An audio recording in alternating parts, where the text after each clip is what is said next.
She saves a bleeding Korean Mafia boss. No one expected them to fall in love. In the velvet-lined darkness of a private penthouse overlooking the Han River, Park Min-suk sat in his usual silence. To the world outside, he was a ghost, a whisper of wind that could dismantle an empire before dawn.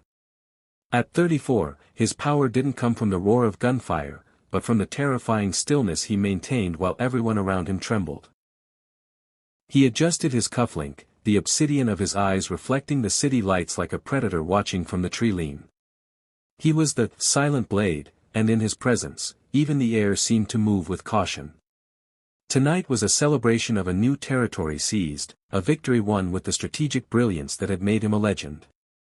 His lieutenants, men he had raised from the gutters and clothed in silk, laughed and raised glasses of aged whiskey.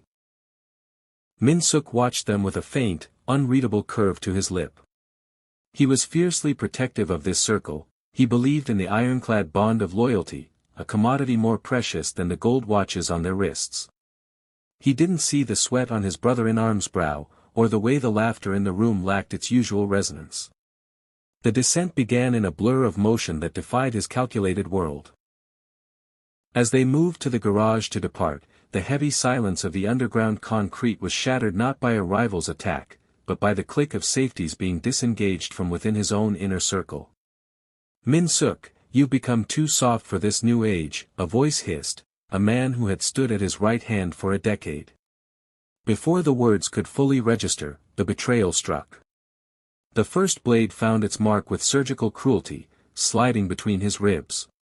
Min-suk didn't scream. He moved with the instinctive grace of a fighter, his broad shoulders tensing as he fought back, but the odds were no longer calculated in his favor. 3 more men, his own elite guard, closed in. The untouchable boss felt the cold kiss of steel again and again. His vision blurred, the neon lights above swirling into a chaotic mess of blue and red. He fought until his knees hit the cold, oil-stained floor, his blood staining the pristine white shirt beneath his tailored jacket. They didn't finish it with a bullet, that would be too merciful. They wanted the city to see him rot in the trash. They dragged his heavy, broken body to a nearby alley and tossed him into the shadows like a discarded relic of a bygone era. As the tires of their departing cars screeched in the distance, Min-suk lay in the filth and the gathering rain. The silent blade was broken, his empire stolen, and his heart cold with the realization that loyalty was a lie he had nearly died for. Every breath was a jagged shard of glass, and as the darkness of the soul night began to claim his consciousness, he waited for the end.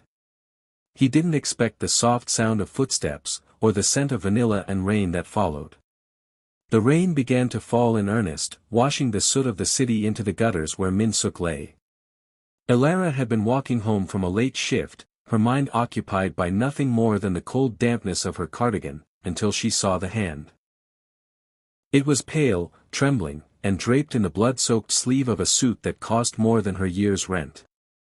When she knelt and turned him over, his obsidian eyes fluttered open for a fraction of a second, a look of such profound, icy loneliness that it froze the breath in her lungs. She knew him. Everyone in Seoul knew that face from the blurred photographs on the news, the man they whispered about in hushed tones to avoid drawing his shadow. This was Park Min-suk. To help him was to invite the devil into her home, to leave him was to watch a human being be erased by the pavement. Fear screamed at her to run, but Elara's heart had always been louder than her instinct for survival. Grunting with the effort, she hooked his heavy, limp arms over her shoulders. He was a mountain of a man, dead weight and smelling of expensive cologne and metallic copper. Every step toward her ground-floor apartment was a gamble. She moved through the shadows, praying the streetlights wouldn't betray the strange silhouette they made, the graceful woman and the dying titan. By the time she reached her door, her own clothes were stained crimson, and her breath came in ragged gasps. She lowered him onto her small, floral-patterned rug, the vibrant colors of her home immediately clashing with his dark, violent reality. The light of her floor lamp revealed the true extent of the damage. It wasn't just a blade wound. The jagged tear in his side looked like a low-caliber gunshot, raw and weeping. Ilara's hands shook as she grabbed her sewing kit and a bottle of strong liquor. She wasn't a doctor, just a woman who had spent her life mending things, torn dresses, broken spirits, wounded strays. But this was different. As she cut away the fine silk of his shirt, she saw the pale scar tracing his collarbone and the sheer map of violence written across his skin. The tension in the room was suffocating. Every time a car drove past her window, she flinched, expecting the door to burst open with the men who had done this. She was a civilian, a woman of soft cardigans and morning tea, now kneeling in a pool of a mafia boss's blood. As she pressed a clean cloth to the wound to stanch the flow, Min-suk's hand suddenly shot up, his fingers locking around her wrist with a strength that shouldn't have been possible. He didn't speak, but his gaze pierced her, searching for a motive, a weapon, or a betrayal. In that moment, Ilara didn't flinch. She met his cold, obsidian stare with a warmth that seemed to startle him more than the pain. "I'm not them," she whispered, her voice steady despite the chaos. "You're safe here." His grip loosened, his hand falling back to the floor as unconsciousness reclaimed him. Ilara stayed on her knees, the gravity of her choice sinking in. She had saved the silent blade, and in doing so, she had just declared war on the world he came from. The morning light filtered through Ilara's thin lace curtains, casting soft, dancing patterns across the room, a stark contrast to the man recovering on her sofa. When Park Min-suk's eyes snapped open, there was no slow return to consciousness. He was instantly alert, his body coiled like a spring, despite the agony radiating from his side. Before Ilara could even set down the tray of tea she was carrying, he had surged upward. In a flash of blurring movement, he had her backed against the kitchen counter, his large hand tightening around her throat. It wasn't a lethal grip, not yet, but it was a calculated display of the power he still held, even while broken. His obsidian eyes were shards of ice, scanning her face for the hidden knife or the phone dialing the police. "Who do you work for?" he rasped, his voice a low, dangerous vibration that seemed to rattle the ceramic cups on the counter. "Did they send you to finish it? Or are you just waiting for the reward money?" Ilara felt the coldness of his skin and the sheer, intimidating wall of his presence. He was a predator who had spent 34 years learning that every hand offered was a hand holding a blade. But she didn't scream, and she didn't tremble. She simply looked up at him, her warm brown eyes meeting his frantic, murderous gaze with an unwavering stillness. "You're hurting your stitches," she said quietly, gesturing with a slight nod toward the bandage she had painstakingly applied hours before. "And if I wanted you dead, I wouldn't have wasted my best whiskey cleaning your wound." Min-suk flinched, not from pain, but from the sheer absurdity of her calm. He was the silent blade. Men of twice her size had begged for their lives at the mere mention of his name. He increased the pressure of his grip, his sharp jawline tightening. "You have no idea who I am, do you? You should be terrified." "I know exactly who you are," Ilara replied, her voice as soft as the cardigan she wore. "You're a man who was left to die in the rain. And right now, you're a man who needs to sit down before you bleed all over my rug again. I spent 3 hours cleaning it." The silence that followed was heavy with a tension Min-suk didn't understand. He looked at her, really looked at her, and saw no calculation, no greed, and remarkably, no fear. He saw only a stubborn, quiet strength that refused to bow to his darkness.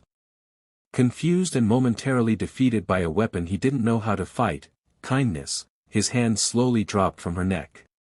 He slumped back against the counter, his face pale as the exertion took its toll. He watched her move back to the tray, her movements graceful and unafraid. For the first time in his life, Park Min-suk was the one who felt vulnerable in a room, intrigued by the woman who treated a monster like a guest. The following evening, the apartment was filled with the low hum of a distant city and the scent of antiseptic. Min-suk sat shirtless on a wooden chair, his broad-shouldered frame seeming too large for the modest kitchen. The harsh light of the overhead bulb caught the pale, jagged scar tracing his collarbone, a relic of a past he never spoke of. He remained perfectly still, a statue of a man, as Elara knelt beside him with fresh bandages. The air between them had shifted from lethal suspicion to a heavy, weighted silence. As she worked, her fingers brushed against his skin, her touch light and clinical yet impossibly warm. Min-suk watched her, his obsidian eyes tracking the focused curve of her brow. He was used to hands that brought pain, hands that reached for his throat or his pockets. This gentle care was a sensation so foreign it felt like a different kind of ache. "The one on your shoulder," Elara said softly, her voice breaking the stillness. She didn't look up, her fingers hovering near the old mark on his collarbone. "That wasn't from the garage, was it?" Min-suk's jaw tightened. "A reminder," he rasped, "that even the people you love can be used as leverage. I was 18. I thought I was untouchable then, too." Elara finally looked up, her brown eyes searching his. She didn't offer the hollow pity he expected. Instead, she reached out and briefly, tentatively, pressed her thumb against the old scar.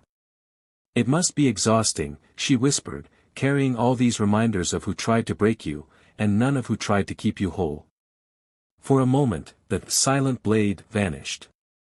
The man beneath the steel exterior leaned almost imperceptibly into her touch. The physical pain of his new wound was nothing compared to the sudden, sharp pang of being truly seen. He had spent a decade building an empire so no one could ever get close enough to hurt him again, yet here was a woman with no armor and no weapons, dismantling his walls with a single question. "Why did you stay?" Min-suk asked, his voice barely a murmur. "After I woke up, after I threatened you. Why didn't you leave?" Elara began to wrap the clean gauze around his torso, her movements rhythmic and soothing. "Because the world is already full of people who walk away from broken things," she said, tying the knot with a steady hand. "I wanted to see what would happen if someone stayed." She pulled back, her task finished, but she didn't move away. In the quiet of the kitchen, surrounded by the mundane details of her ordinary life, the most dangerous man in Seoul felt a terrifying flicker of hope. A peace he believed he didn't deserve, stitched together by the hands of a stranger. Outside the safety of the four walls, Seoul had transformed into a pressure cooker. From the window, Min-suk watched the black sedans prowl the neighborhood like sharks in dark water. He recognized the tinted glass and the specific, aggressive hum of the engines. His empire was being dismantled, and his enemies were tearing the city apart to find his corpse. Every time a siren wailed in the distance, his hand instinctively moved toward the kitchen knife Elara used to cut vegetables, the only weapon he had left. But inside, the world was impossibly quiet. Min-suk spent the days shadowed in the corner of the living room, his obsidian eyes fixed on Elara as she moved through her morning routine. He watched her water a small pot of wilting daisies on the sill with a look of intense concentration. He watched her hum a soft, tuneless melody as she ironed her simple cotton dresses, the steam rising in gentle clouds. She worried about things like the price of eggs, the reliability of the morning bus, and whether her neighbor's cat had been fed. To a man who had spent his life weighing the cost of human lives and the price of loyalty, her ordinary existence was a revelation. It was a life built on a foundation of peace, not fear. "You're staring again," Elara said, not looking up from the book she was reading. A small smile played at the corners of her mouth. "I don't understand it," Min-suk admitted, his voice low and gravelly. "How you can care so much about things that have no power. Those flowers, they give you nothing in return." Elara finally looked at him, her chestnut hair falling over her shoulder. "They give me beauty, Min-suk. That's enough. Power is a heavy thing to carry. Beauty is light." He looked at his own hands, large, scarred, and built for the heavy things. He had climbed a mountain of bodies to reach a throne of glass, only to be shattered by the very men he thought he owned. He had missed 34 years of soft mornings and the scent of vanilla tea because he was too busy watching his back. For the first time, the silent blade felt a profound sense of poverty. He was a king of nothing, while this woman, with her soft cardigans and her small apartment, was richer than he could ever hope to be. The moment of peace was fractured by a sudden, heavy thud from the hallway outside. Min-suk was on his feet in a heartbeat, his body ignoring the protest of his healing wound. He pulled Alara behind him, his frame shielding her completely. Through the peephole, he saw two men in dark suits questioning an elderly neighbor just 3 doors down. They held a photo, his photo. The search parties weren't just close, they were on the doorstep. The realization hit him with the force of a blow, his presence wasn't just a secret anymore. It was a ticking time bomb, and Alara was the one standing closest to the blast. The rain returned that evening, drumming against the glass like the footsteps of the men searching for him. Min-suk stood by the door, his dark coat pulled over his shoulders, his face a mask of his old, cold precision. He had seen the way the men in the hallway looked, they were killers, the kind he had trained himself. He couldn't stay. To stay was to wrap Alara in a shroud she didn't deserve. "Where are you going?" Alara asked, standing in the kitchen doorway. She didn't look afraid, she looked disappointed, as if she had expected more from him than a midnight disappearance. "If they find me here, they won't just kill me, Alara. They'll kill you for the crime of being kind," he rasped, his hand gripping the doorknob. "In my world, love isn't a gift. It's a liability. It's the one string they pull to make you unravel. And in my world," she countered, stepping into his space, "leaving someone to die alone is the only real sin." Min-suk turned to look at her, intended to say something cruel to push her away, but the words died in his throat. He realized then, with a terrifying clarity, that he wasn't just staying to heal. He was staying because the thought of never seeing the way she tucked her hair behind her ear was more painful than the blade that had pierced his ribs. He was falling for her, a civilian, a woman of light, and it was the most dangerous thing he had ever done. He tried to step out, but a sharp, biting phantom of pain shot through his side, forcing him to lean against the doorframe. It was his body's betrayal, or perhaps his heart's refusal to move. Alara caught him, her small hand steadying his massive frame, guiding him back to the sofa. They sat in the dim amber light of the living room, the space between them finally collapsing. For the first time, they spoke of the ghosts they carried.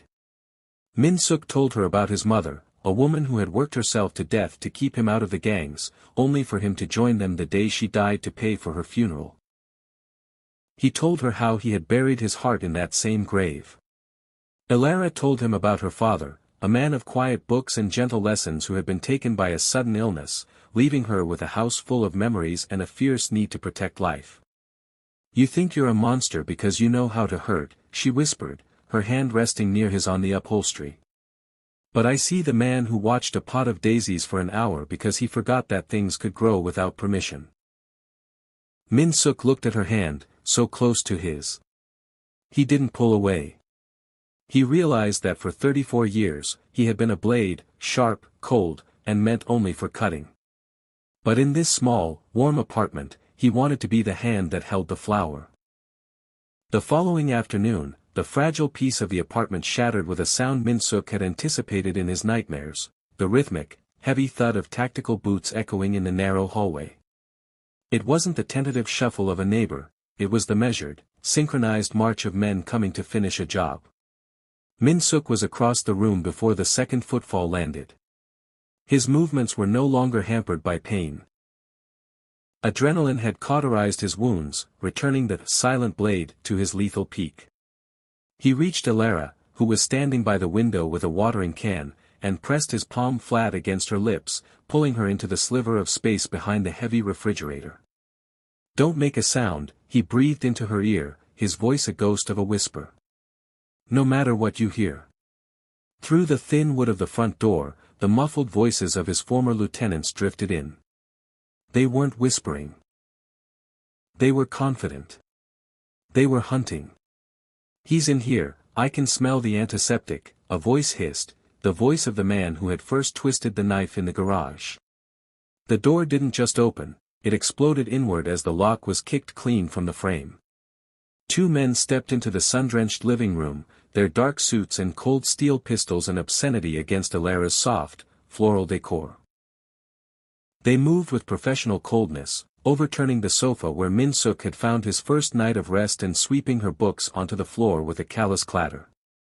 Min-suk watched from the shadows, his eyes turning into shards of obsidian. His heart, which had begun to beat for the woman trembling against his chest, now hammered with a protective fury he had never known.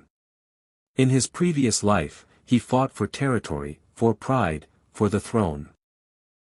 Now, he was fighting for the only patch of ground that mattered, the few square feet where Alara stood. He saw the lead gunman move toward the kitchen, his weapon leveled at chest height. The man's hand reached for the handle of the cupboard where Alara's simple tea sets were kept. The silent blade didn't wait for the discovery. With a silent, predatory grace, Min-suk stepped out from the shadows. He had no gun, but he had the calculated rage of a man who had finally found something worth dying for. As the intruder turned, Min-suk's hand shot out, not to intimidate, but to end the threat to his sanctuary. The shadows had finally reached the door, but they were about to realize that the man inside was more dangerous than the dark. The kitchen became a blur of lethal motion. As the first gunman turned, Min-suk didn't hesitate. He closed the distance in a single, explosive stride, his large hand catching the man's wrist and twisting it until the bones snapped like dry kindling. The muffled thud of the suppressed pistol hitting the floor was the only sound before Min-suk's elbow connected with the man's jaw, sending him spiraling into the counter. The second intruder hissed a curse, leveling his weapon, but Min-suk was already moving. This wasn't the strategic, cold combat of a boss directing a hit. This was the raw, frantic desperation of a man protecting his entire world. He used the kitchen table as a shield, appending it with a roar of exertion that tore at his healing stitches. Wood splintered under a hail of bullets, but Min-suk didn't flinch. He lunged through the debris, his fingers finding the man's throat. They crashed into the living room, a whirlwind of dark suits and shattered glass. Min-suk took a blow to his wounded side that would have incapacitated any other man, but he didn't even register the pain. He saw only Alara, huddled in the corner, her eyes wide with terror, not of him, but for him. That look was fuel. He fought with a terrifying, primal ruthlessness, using every inch of his broad-shouldered frame to crush the life out of the threat. He slammed the intruder against the wall with such force the plaster cracked, disarming him with a precision that earned him his name. But as he stood over the unconscious men, chest heaving and blood seeping through his shirt once more, that silent blade didn't look for a trophy or a throne. He turned instantly to Alara. His hands, still curled into lethal fists, began to shake. He didn't look at the carnage or the ruined apartment. He looked only at her, his obsidian eyes searching for any sign of a scratch, any mark of the violence he had brought into her life. "Are you hurt?" he rasped, his voice breaking. Alara didn't pull away from the man who had just dismantled two killers with his bare hands. She ran to him, her small arms wrapping around his waist, holding him together as his knees finally buckled. In the ruins of her home, Min-suk realized the ultimate truth. He had spent his life building a kingdom of fear, but he would burn it all to the ground just to keep her in the light. He wasn't a boss anymore. He was a man who had finally found home, and he would kill anyone who tried to take it from him. The transition was not a sudden disappearance, but a methodical dismantling. Over the weeks that followed the confrontation in the apartment, the silent blade performed his final, most calculated maneuver. He didn't seek revenge. Instead, he used his remaining influence to settle every debt and sever every tie. He transferred his assets to the men who still held a shred of honor, ensuring a balance of power that would keep the city stable without his presence. He made it clear that Park Min-suk was dead, and in many ways, the man he used to be truly was. 6 months later, the neon lights of Central Seoul felt like a lifetime away. In a quiet coastal village where the air tasted of salt instead of smog, life moved to the rhythm of the tides. Min-suk stood on the porch of a small cottage, looking out at the horizon where the sea met the sky. He was no longer draped in the armor of a tailored dark suit. Instead, he wore a soft, charcoal gray cardigan, the one Alara had bought for him because she said the color matched the softness she saw in his eyes. The heavy, suffocating weight of authority had been replaced by the light, simple task of preparing the morning coffee. He heard the screen door creak open behind him. Alara stepped out, her chestnut hair glowing in the early sun. She didn't look at him with the fear of a subject or the calculation of an ally, she looked at him with the quiet, steady love of a woman who had seen the monster and decided he was worth saving. "The tide is going out," she said softly, leaning her head against his shoulder. Min-suk wrapped a large, scarred arm around her, drawing her close. He looked down at his hands, the hands that had once commanded an empire and broken men, and realized they were now meant for holding hers. He had spent 34 years believing that peace was a luxury for the weak, a dream he had forfeited the moment he entered the shadows. But as he stood there in the morning light, he realized that he hadn't lost his power, he had simply found the only kind that mattered. He wasn't a king, and he wasn't a blade. He was just a man who had been found bleeding in the rain and given a second chance to breathe. The obsidian in his eyes had finally cleared, reflecting not the dark alleys of his past, but the bright, unending future reflected in Alara's smile. For the first time in his life, Park Min-suk was finally, truly, at peace.